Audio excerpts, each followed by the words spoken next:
back to COLLECT-OPOLIS. Ernie here, and today I am coming to you from Comic-Con 2024.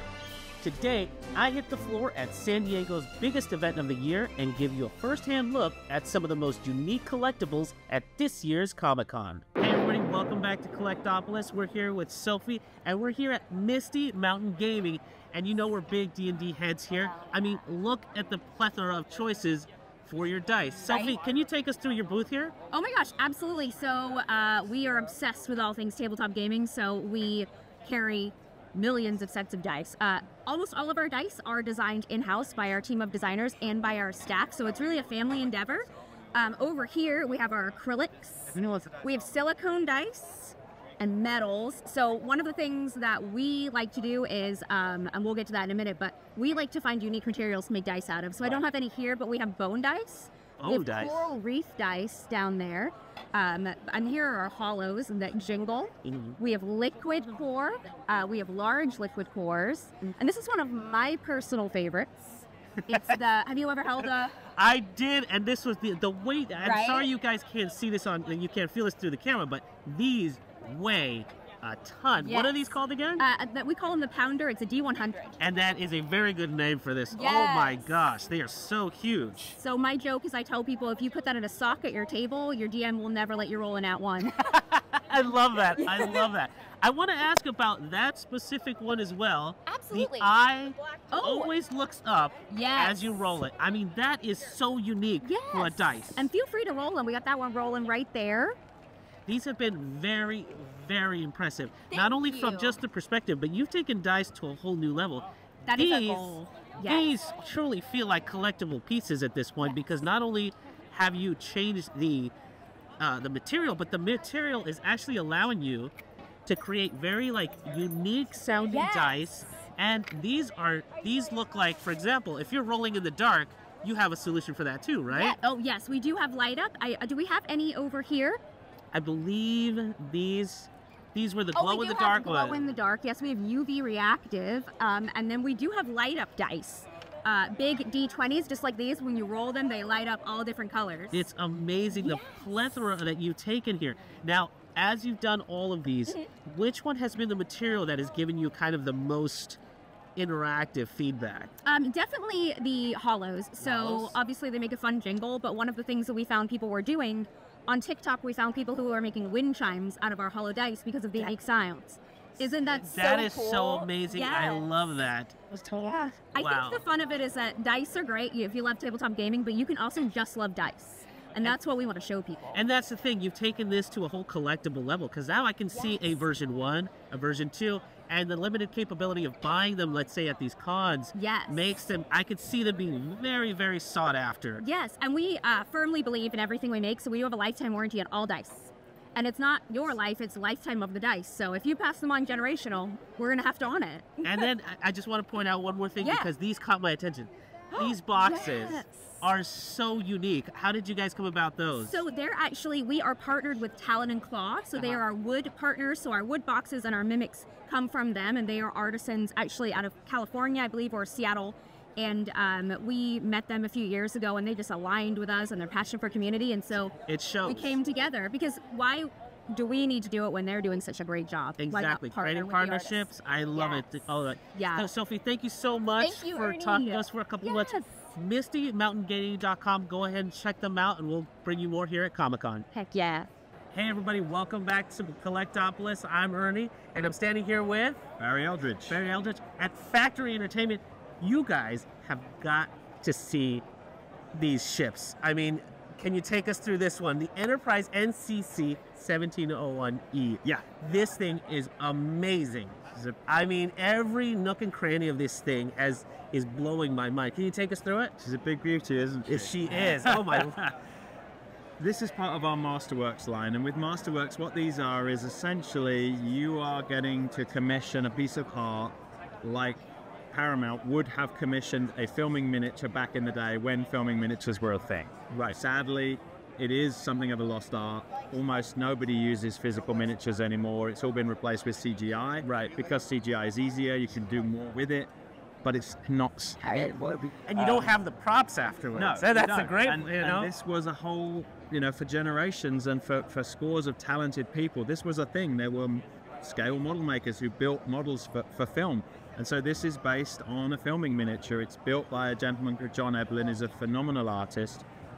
He worked for ILM, so he has heritage. He didn't work on this specific model, but people who did, people like John Eves, who is a friend of the company, they give us information, they tell us about how it was designed, how it was concepted, and there's just something about this one. I don't know what it is. It's got such a je ne sais quoi about it. It's got all the right proportions, it's got all the right detail, and obviously we love the classics, and we have more over there. Our most popular model is the refit. Really? Because I think that's the one that most people fell in love with that time in the motion picture when we see it in dock. And for me, it was the first time that the ship became a member of the crew. Right. It had a personality. Before then, I love the original series, but the models in the original series are a little, basic. Right. And you saw them briefly because it was hard. I mean, filming a model, the Smithsonian model was enormous, and filming that, if you've seen the pictures, it's guys with forklift trucks and trying to physically manipulate that model was a massive effort. We saw some of the footage when David C. Fine, we had interviewed him in an early episode. He showed us all this footage of them unpacking the original Enterprise. The crate is, you could live in it. It was the scale of it surprised me first and foremost, but then the amount of stuff that you have to use to pack it and everything, it was amazing. But man, I've never seen grown men fawn over something as much as I did for that model. And that's the kind of stuff that you guys are bringing back to us with this. I mean, the different segments from white to gray that I'm seeing on the top there. Well, that's part of the work. These have a high ticket. Let's be honest. These are not for everyone. I'll never be able to afford one. but one of the parts of that work is the Aztecing. That's what they call it. It's this multi-pattern, laid down, slightly metallic, and it's something that gives it a real pop. It makes it look three-dimensional. When you see it move as you film it, it gives it dynamism, and it's something that they pioneered and used specifically on Star Trek, and it's something you really can't see until you look at it in person. You can see it's usually 4 or 5 colors. Different ships have different schemes, different colors. It's why in some scenes in the motion picture the ship looks green. Yes. But in other scenes it has almost a blue-pink tinge to it. It's because of the colors of the Aztecing, and you will see there are all those colors in it. There's blue, there's purple, there's pink, there's a slight gray to it. Right, and this really gives it to you guys when you're talking about all the information that you get from original prop makers, from guys who made them. Exactly. Guys who did it on the ground, and the imitation behind it was supposed to indicate hull plates, like on a battleship. Right. And so rather than make hundreds and hundreds of individual hull plates, they came up with this paint scheme, which was, somebody had a light bulb moment when they were like, aha! Things like the decals as well. We discovered that what they did was they would paint the model white, and then they would leave the white to show through the decals to make them pop more. Little weird things that you would never know until you sort of looked into it from a forensic point of view. But the big difference we have with these is, shuttle bays, for example. None of the models had shuttle bays. The shuttle bays were a separate set, but we work with Paramount, and we get reference from maybe the set. We incorporate the shuttle bays into the model. So we got 2 on this one. Right. I was so surprised when you take a look at this shot and you kind of go around the back, how detailed that is. Well, what we want is you want to be able, I hate to say it, but this is for those of us that grew up with a dinky toy die cast or a small model. This is the ultimate. This is when you were that little kid and you flew it around in your bedroom. This is where you can get your head down into it and look at the detail and do a flyby and do a drive-by on it. And we hide little details in them too. There are various things inside. On the refit, there's some detail on the Phoenix at the back there. You'll see some initials. Yes. And those are the initials of some of the original model makers that we've buried as a little Easter egg. That's amazing. Right. It's the behind the camera faces. We sat in the cinema, we eat our popcorn, and I vividly remember being maybe, 10 years old, and they had an exhibit for the Dark Crystal. Right. And Henson had an exhibit where he was showing that people were behind the production. There was artists and painters and seamstresses and model makers. And suddenly I was like, oh, films are made by people? Right, they're not just these magic things that appear. And suddenly you've got, this, I believe, and don't quote me on this, but I believe about 6 people were involved in the original production of this model. We had Fon Davis came by the booth yesterday, and he was one of the team, and he said, oh yeah, and he rattled off a whole bunch of names. And you think 6 guys sat around and built spaceships for a living. If that's not the coolest job in the world, like, that right? sounds amazing, doesn't it? He's like, and there it goes, and there's it's in the ship. And then it's used so much in production and everything. Yeah. By the way, I have to say, the fact that you guys put it on a mirrored countertop without Partly for safety, because what it does is it stops people leaning over, and it stops people sticking their head under. And yeah, some of the models are behind acrylic because we do have to protect them, because this is like a $20,000 investment. But when you can get almost as close to touch it, don't touch with your eyes. Right. Physically, no. But you can see all the detail. Lighting on this is so impressive. Yes. Yeah. When lighting is another one that now we're lucky. We have LED lights, we have fiber optic lights, they don't generate heat. Back on the day, they didn't have that. They couldn't do that. The lighting was a mammoth exercise. The weight of the wires alone would, back on TOS, they had incandescent light bulbs inside the model that would generate massive amounts of heat. And if they turned it on for too long, it would literally, if it didn't melt, it would catch fire. So you had timed limit, you could only film it for this amount of time, then you got to stop, you got to let it cool down, you got to start again. It took hours to do this. I remember like this little, again, from that behind the scenes for Star Trek, I remember the ingenious idea someone had where they shone this big bright light to do the undercarriage of the Enterprise. Yes. They used little dental lights to shoot it back into there so they didn't have to worry about melting this immense model. When we light these for photography, you can actually do the same kind of play. You can get a big LED and you can change the look of the ship. You can give it that, that classic Star Trek ship shot where we see it coming forward, almost like a shark. And they do that by lighting the edge of the saucer section, and it cuts through the light as the light passes across the saucer. That's amazing. All those fun things that you don't see until you sit and stare at it for hours and hours and hours. And this is a piece of art. You're buying a piece of art, and like fine art, you sit there and you stare at the art for years, and you see things you didn't see at the beginning, or you experience new details, or you sit and make up little stories in your head about. But it becomes such a nice conversation piece. Oh yeah, especially for people that are like me. Like I started to get kind of because my co-host Kevin, he saw it when he was a kid. All this is like second nature to him, and I'm getting it from osmosis. Yeah, and then from seeing the new director's cut of Star Trek, I have fallen in love with it. Well, it looks like it was shot yesterday. That's the amazing thing. Footage, and some of those scenes on the bridge were so dark in the original, and so grimy almost. And then suddenly you watch them, and you're like, wait, did they resurrect these people from the dead? I mean, literally, what Dave Fine did with that special edition, it's almost magic. Because I was like, no way is this old footage. Like, how is it? How does it look like it was shot yesterday in ultra high resolution? I could not believe how good the ships were. Oh yeah.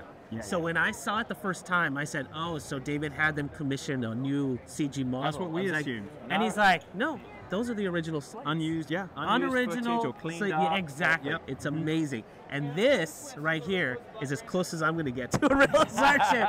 But this looks absolutely Don't miss the others, amazing. we're going to go take a look. On display. But I want to thank you for giving us a couple minutes of your time. Guys, check them out. Factory Entertainment. They got the good stuff. Hello, everybody. This is COLLECT-OPOLIS. I'm Ernie, and I'm here with Kiki. Hi. At Kiki Doodle and her Purrmaids. You guys got to check these out. She has got a plethora of her Purrmaids stuffies here. And why don't you go ahead and tell us about them? So these are my Purrmaids. I started them in about 2016. I just like cats, fish, mermaids, and bad puns. And this is a little bit of all of that. So like this is my Toiger shark. We have an orange mackerel tabby, bombangler, and plenty more. I love it. I love it. So you were telling me earlier that some of these are a limited run, right? Yes. So my Toiger has been our #1 since we started, and I wanted to do more colors. So I've been doing these small batches of 500. This is our Misty, which is the only one we still have in stock. We've had one that had glow-in-the-dark embroidery and looked like it was volcanic, a dimensional. lucky one with shiny gold toe beans, and I'd show you, but they're already They're all gone. gone. Yeah, exactly. So you've been having like small runs, and you told me people are begging you to start remaking some of these, right? Oh yeah, I just had a post where someone's going, please share this. Does anyone have the one that was dark blue? Are you going to re-release it? I'm like, I'm sorry. It was a small run, but I'll do a new color. It's fantastic. And you know what? When I stopped by your booth today, I was like, wow, your stuff looks magnificent. I feel like it's been out there. And as you told me, because your background, you've worked in the industry for a while, right? Yeah, I used to work with games. I was at Disney for a while, social media companies. I've done freelance for film, TV, and, I was saying a lot of that stuff, you pour your heart and soul into it, and they dump it. It never comes out. It comes out for a couple years, disappears, and I eventually got tired and decided to live in the woods and draw cats, and it has worked out for you. I mean, look at this place. It's amazing. I mean, your artwork speaks for itself, but it is absolutely amazing. And not only that, you have a pin set, right? I do. Okay, let's go take a look at that. All right, now, Kiki, show us these pins. I mean, look at this collection. I mean, it's not just cats on this side, and it's not, we got some dogs in here, but take us through it. We want to see every single piece here. All right, we have Cone of Shame, Mythology and Cryptozoology, Purrmaids, Wild Canines, Wild Kitties, my Void Pins, which glow in the dark, all kinds of other kitties. And I have a Kickstarter coming out, so I did a new San Diego Comic-Con exclusive gelatinous cat cube.